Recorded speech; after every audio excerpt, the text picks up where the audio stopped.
Buenas tardes, nuevamente los saludo. Muchas gracias al Instituto por la invitación. Me toca darles el sistema de competencias, capacitación del personal, en pocas palabras, lo que como todo mundo llama el sistema de SQE. En este sistema, bueno, primero conocemos, obviamente lo que queremos es no dañar, es el principio básico de la medicina, es lo que es el día a día lo que tenemos que lograr, y para no dañar o para primero tener esa premisa de no voy a causar un daño al paciente, pues nuestra primera digamos, barrera de seguridad habla del personal, el personal que tenemos a cargo, que está en nuestro hospital, en nuestras instituciones. Y el personal que tenemos debe ser el personal obviamente apropiado para ello, para las funciones, para tener las competencias, y debe tener la solvencia del personal para evitar eventos que no queremos que sucedan, eventos centinela, eventos adversos. Para elegir al personal, o más bien para tener el personal adecuado, o tener el personal que queremos en nuestra institución, primero hay que sentarnos y pensar primero en cuál es la filosofía del hospital, cuál es nuestra visión, cuáles son los valores, a qué queremos llegar como institución, cuál es nuestro plan a mediano, corto y largo plazo.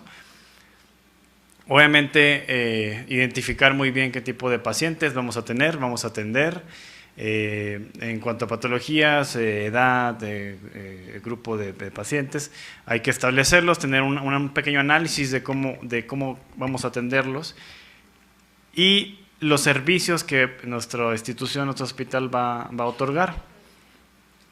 Para esto, pues obviamente vamos a diseñar barreras de seguridad, procesos de atención que estaremos realizando día con día, con la tecnología o con las herramientas necesarias para poder otorgarlo. Obviamente siempre considerando lo que es mínimo indispensable para dar una atención, y con esto podemos ya nosotros definir cuál es el personal y qué tipo de personal voy a tener. Por eso es importante, la primera barrera de seguridad, ya teniendo toda esta información, es el personal que voy a contratar, que voy a capacitar, que voy a tener dentro de mi institución, va a ser responsable de funciones de atención y de procesos internos que van a generar y van a impactar seguridad en la atención. ¿Cuál es el primer error que tenemos al momento de trabajar el modelo del consejo cuando implementamos el sistema de SQE? Que decimos todo depende de recursos humanos. SQE, recursos humanos, y en más del 95% de los hospitales que implementan el modelo, el líder de SQE, ¿quién es? El gerente, el jefe de recursos humanos. Y de ahí no se mueve nadie. Ese es el primer error que tenemos. SQE, como saben, y como si lo leen y ven, van detallando toda la información que describen los estándares. Habla de un proceso multidisciplinario, habla de un análisis desde la dirección hasta el operativo, qué información genera la operación, cómo la tenemos que tomar, qué tenemos que analizar, la información que generamos como un hospital en grupo, lo tenemos que analizar, y de ahí proviene toda la información.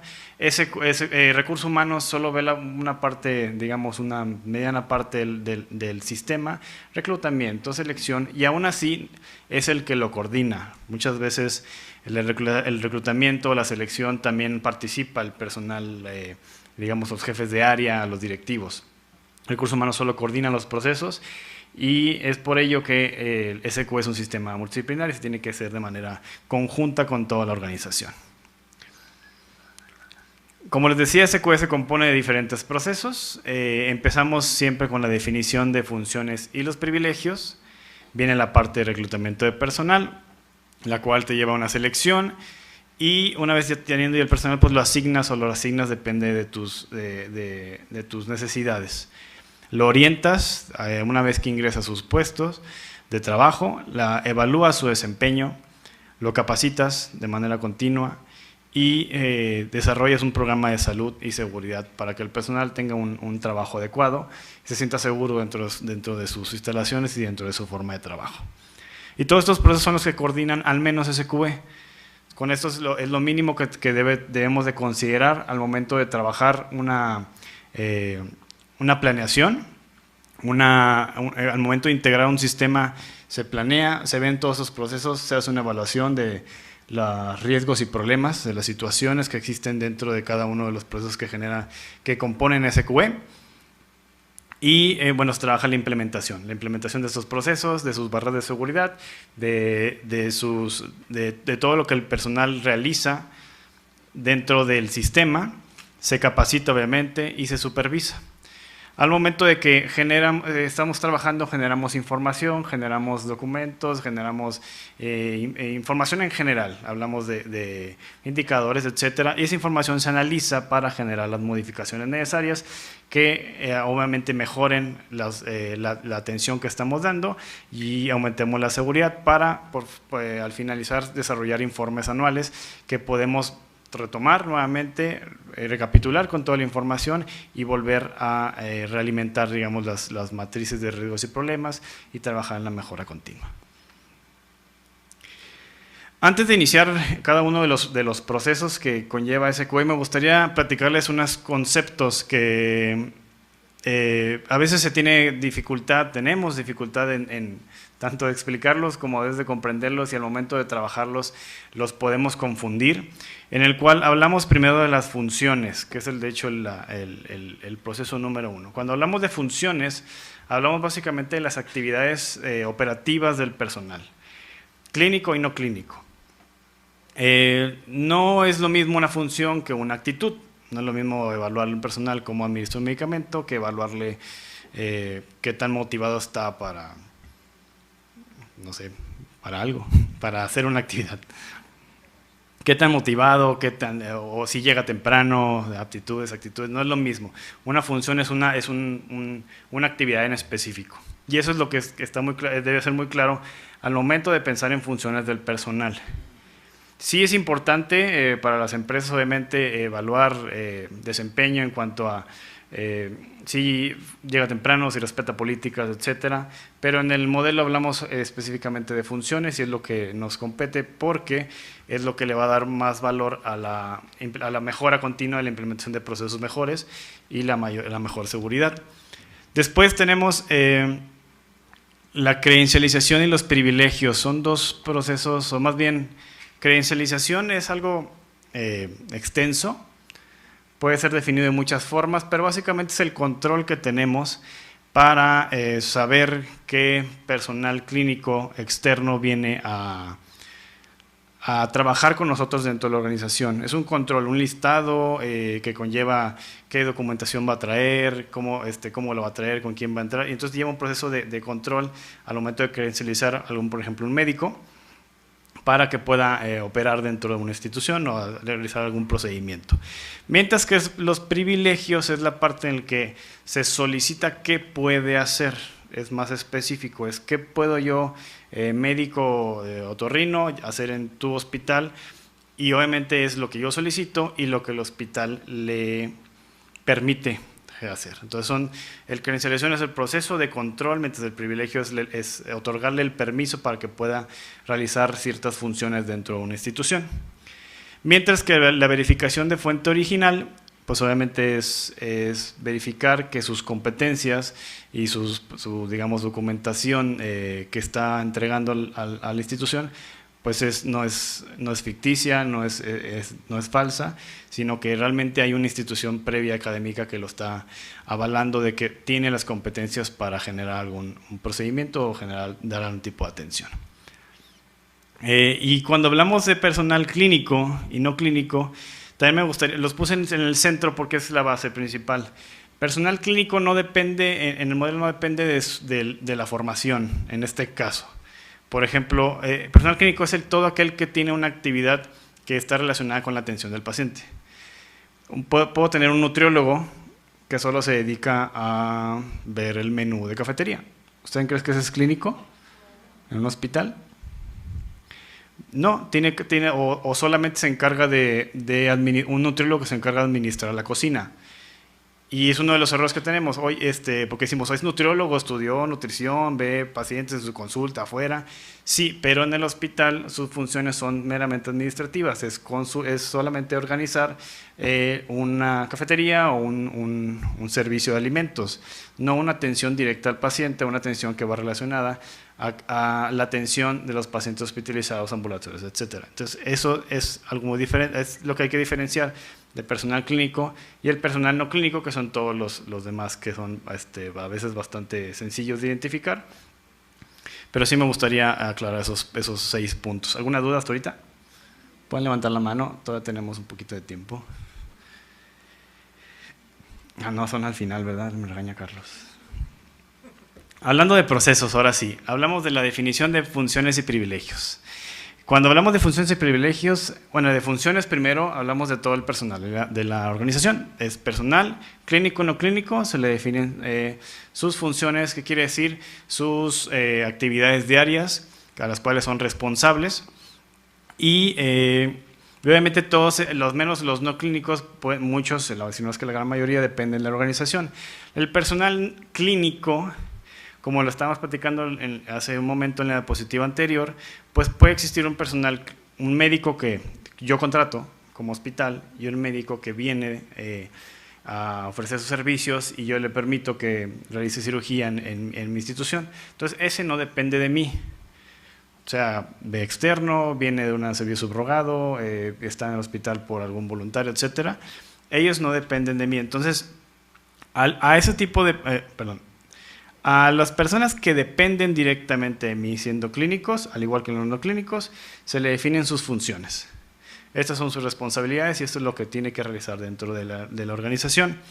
Al que no depende de mí, es lo que les platicaba, solicitan una serie de funciones que se siente competente para realizar y el hospital le permite realizarlas, ya sea todas, algunas o las que se crea necesario que se pueda realizar. Y esa es la diferencia que tenemos que tener bien contemplada al momento de trabajar en la implementación de la definición de funciones y privilegios. Obviamente a los clínicos, como vamos a ver más adelante, se les hace una verificación de fuente original y así se detalla más o menos cómo se estructura la parte de ¿por qué son funciones? ¿Por qué son privilegios? ¿O a todos les doy privilegios?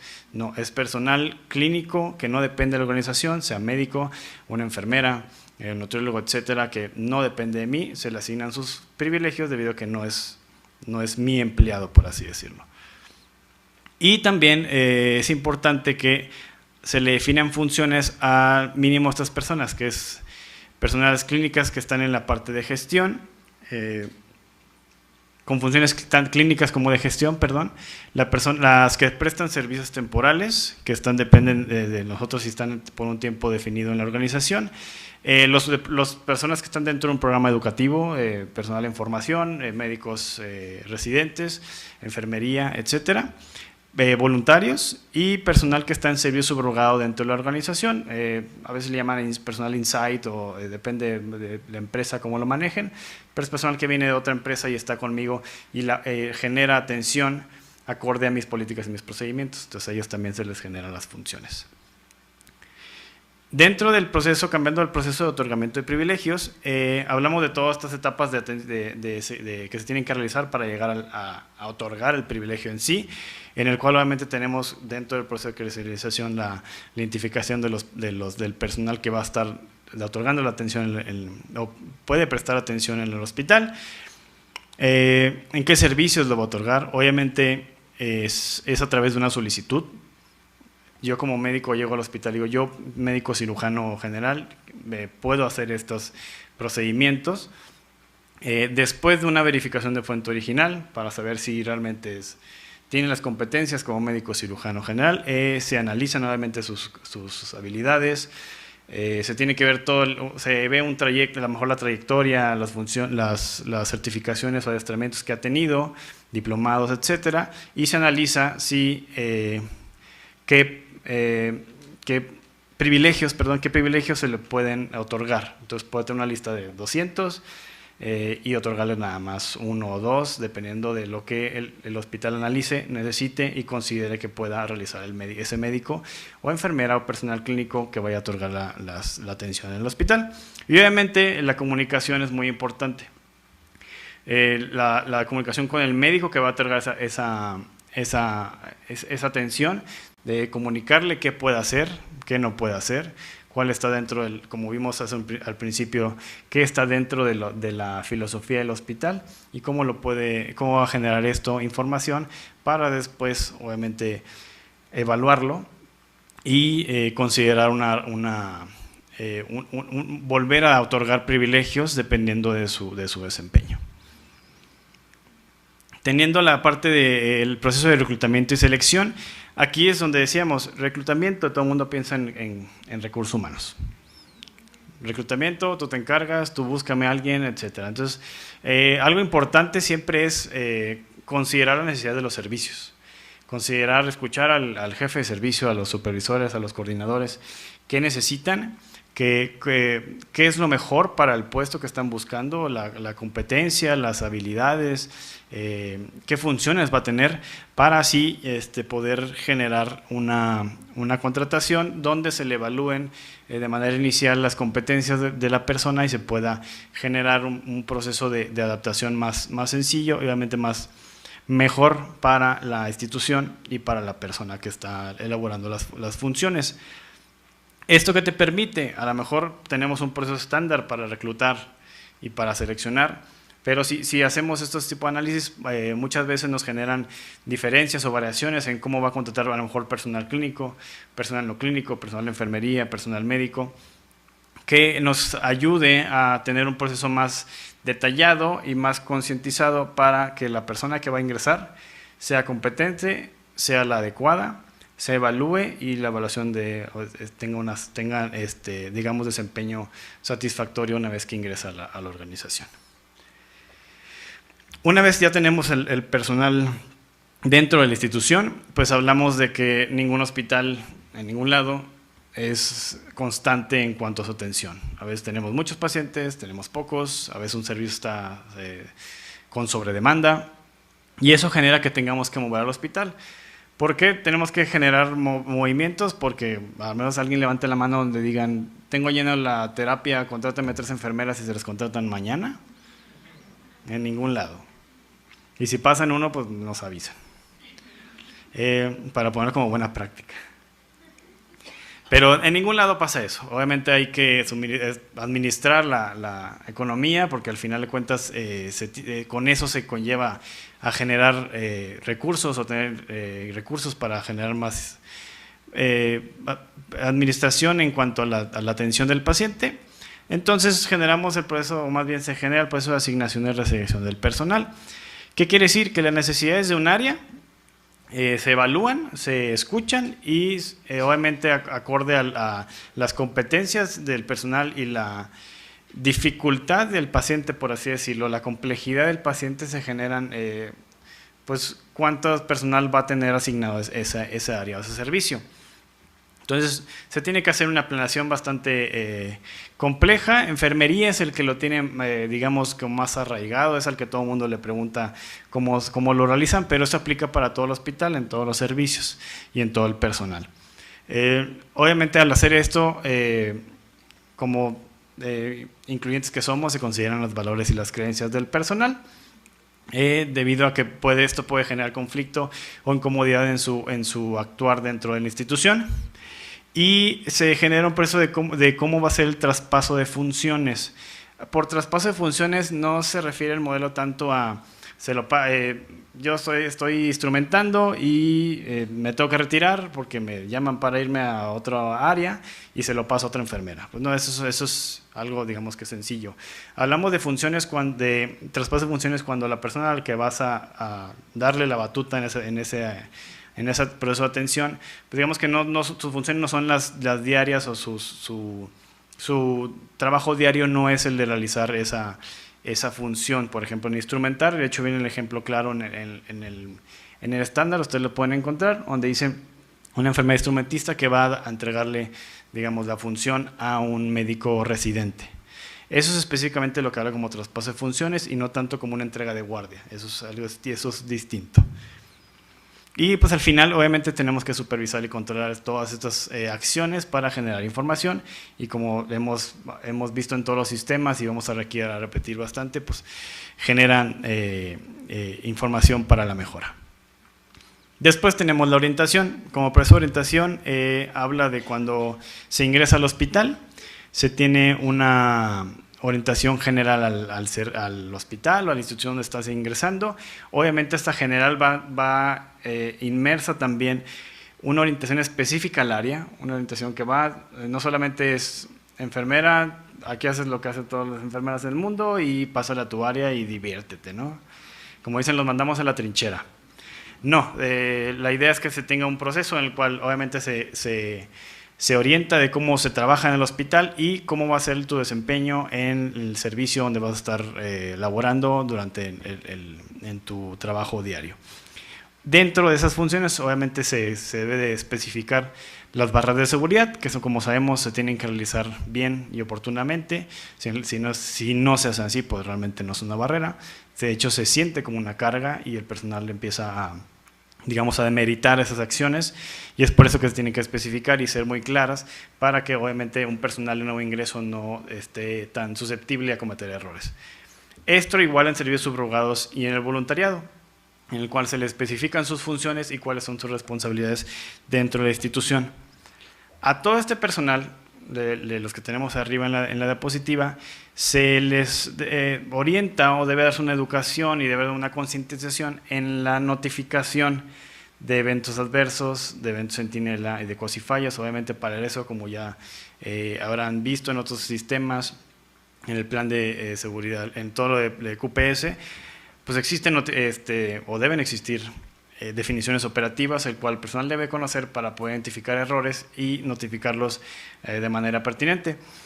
Obviamente el uso de equipo personal, de protección personal y las medidas de prevención son clave también para que se sientan seguros y puedan trabajar de manera más fluida dentro del trabajo. Ya una vez que tengamos el personal, ya tenemos el personal contratado, orientado, trabajando día a día, echándole ganas. El que sigue, evaluarles el desempeño. Para la evaluación de desempeño, obviamente hablamos de personal clínico y no clínico. Hablamos de todo el personal de la organización, en el cual se le evalúan dentro de los procesos que realizan sus funciones. Nuevamente volvemos al tema de funciones, se evalúa las actividades que realicen el día a día. Obviamente si las complementamos con actitudes es algo que puede ser benéfico, pero como función específica, como propósito, la función es lo clave. Si administra bien un medicamento, si pone bien un catéter, etcétera. Hay miles de actividades que ustedes pueden imaginar. Si mide bien el cloro, hablando de funciones no clínicas, son funciones, actividades que tenemos que tener en cuenta que mejoran la seguridad. Obviamente las barreras de seguridad están inmersas en eso, y eso se tiene que hacer de una manera periódica, al menos un anual, es lo mínimo, para poder generar información y trabajar obviamente en la mejora del sistema de SQE. Después tenemos lo que es capacitación continua.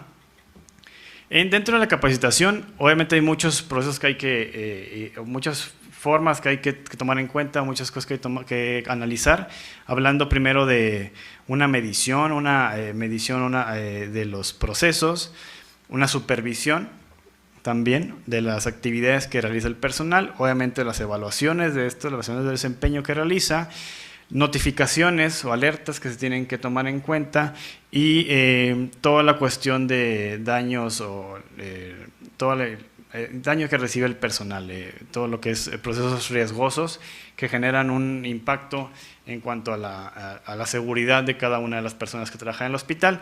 Todo esto se toma en cuenta para generar después un programa de capacitación, o a muchos le llaman DNC, o bueno, DNC está inmerso dentro en el cual trabajamos con lo que necesita la organización, lo que necesitamos para mejorar, las buenas prácticas, si seguimos trabajando con el modelo, lo que se necesita reforzar, las necesidades de cada una de las personas como individuos y como servicios, para implementar un programa que nos permita enfocar las acciones de capacitación al personal que debería tener esa competencia o esa mejora. Personalmente hay cosas que creo que es más fácil clasificarlas. Por ejemplo, no le vamos a dar un curso de Meta 3 al personal de mantenimiento, cosas así, algo que sea más específico, que pueda generarles, que agregue valor a su trabajo. Que ustedes cuando generen un programa de capacitación, no es capacitar a todo el mundo, sino es capacitar a la persona que realmente realiza el proceso y que va a generar una seguridad al momento de que lo haga. Entonces eso es muy importante tomarlo en cuenta al momento de generar estos planes, porque sí generan muchas variables, pero al mismo tiempo, si lo hacemos de manera ordenada y coordinada, tenemos mayor acción y mayor repercusión en la forma de generar actividades. Dentro del programa de capacitación, o más bien hablando de personal capacitado, hablamos del personal con soporte vital avanzado. Aquí me gustaría hacer una separación muy importante, en el cual no es lo mismo, o más bien tenemos el programa de personal capacitado con soporte vital avanzado, que es, si tú le buscas en el estándar, es el SQE 11, y tenemos los requisitos indispensables de estructura que vienen en su autoevaluación al momento de inscribirse al modelo del Consejo de Seguridad General. Los requisitos indispensables de estructura es algo que se tiene que tener. No te puedes inscribir ni puedes certificar. Si no lo tienes, es indispensable, como dice su nombre. Y ese pide una enfermera con capacitación en soporte vital avanzado en las áreas críticas. Obviamente el área crítica, dependiendo de dónde esté, mínimas son cuidados intensivos, adultos, neonatal y pediátrico, y urgencias. Esas son las indispensables que debemos de tener. Una enfermera, por ejemplo, en terapia intensiva pediátrico con soporte vital avanzado en pediátrico, adultos, dependiendo del área, y eso es punto y aparte. Eso es lo que tengo que tener a fuerza, como dicen. Y la parte del programa, que es el SQE 11, habla de cómo voy a mantener esta estructura que necesito. Entonces, ¿cómo para mantener ese personal capacitado, vigente y en el momento adecuado, más bien en todos los momentos en el hospital, 24/7, en las áreas críticas, pues tengo que tomar consideraciones de selección de personal, integrar un equipo de reanimación, validación de competencias, evaluación que demuestre la competencia, obviamente del instructor, en este caso, pruebas periódicas, la integración de estas funciones del personal que tiene esa competencia a su perfil de puesto para después ligarlo con la evaluación de desempeño, y obviamente esa evaluación es mínimo de 2 años, máximo de 2 años, perdón. Entonces, una cosa es el programa donde yo voy a mantener este requisito, y una cosa es lo que debo tener. Son dos cosas diferentes y se evalúan de hecho de forma diferente. Entonces, sí quiero que quede claro en esto, porque a veces tiene ese concepto de que el SQE o estructura indispensable es parte de SQE, y no es así. Son dos cosas que hay que tomar en cuenta. Sí van ligadas, pero se evalúan diferentes y se tienen que considerar diferente para la planeación en la forma de tener estas dos formas. El programa obviamente puede ser propio, puede tener una forma muy compleja de tenerlo, incluso puede ser como responsabilidad del responsable sanitario de la organización, y conlleva a mantener a estas personas en todo momento con ese soporte, con esa capacitación. Después tenemos el salud y seguridad del personal, que habla de tener un programa que nos ayude o facilite identificar los procesos donde el personal puede tener riesgo, y es por eso que al principio lo primero que manejamos es una evaluación inicial de salud laboral, una evaluación médica de funciones o de identificación de riesgos que nos lleve a tener a qué riesgos o a qué es susceptible el personal una vez que ingresa con nosotros. Para esto, pues obviamente se evalúan las funciones asignadas, que las competencias del personal, el área donde va a estar, y se generan, pues obviamente, acciones para poder dotar al personal con el equipo que necesita.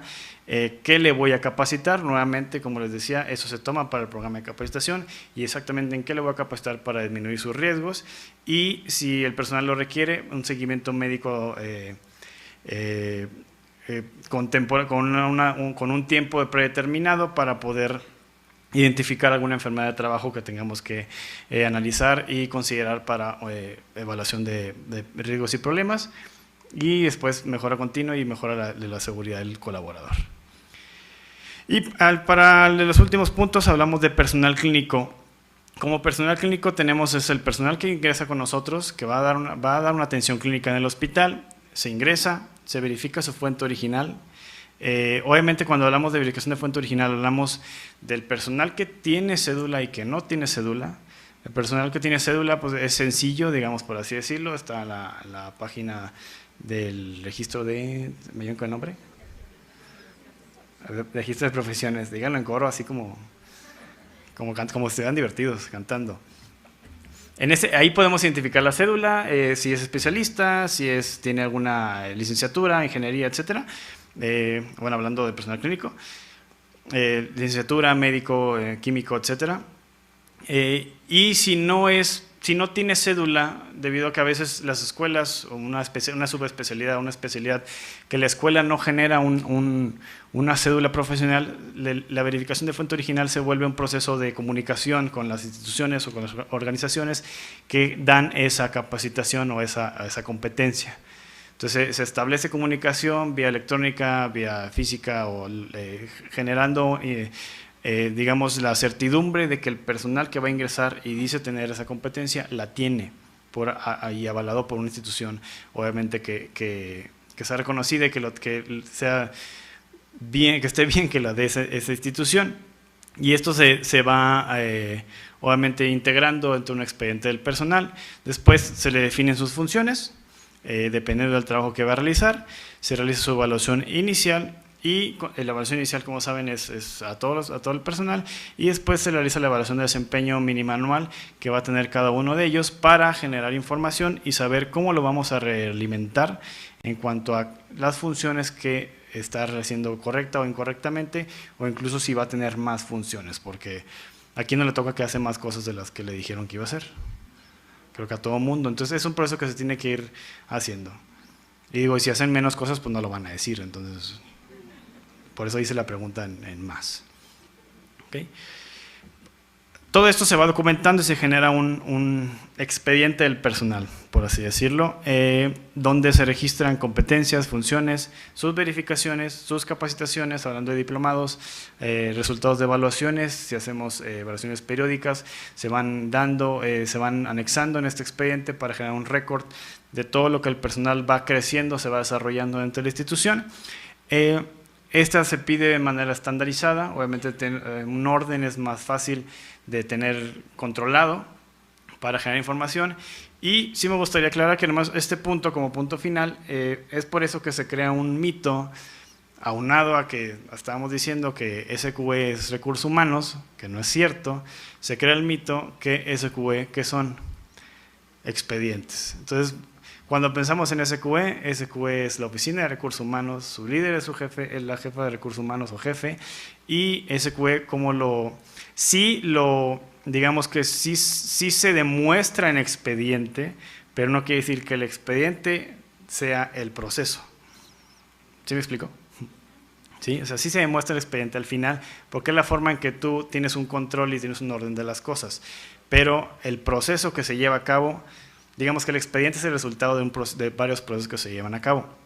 Entonces, documentos y documentos y documentos no es un sistema, documentos es el resultado de. ¿Sí? ¿Alguna duda hasta aquí? Pues muchas gracias.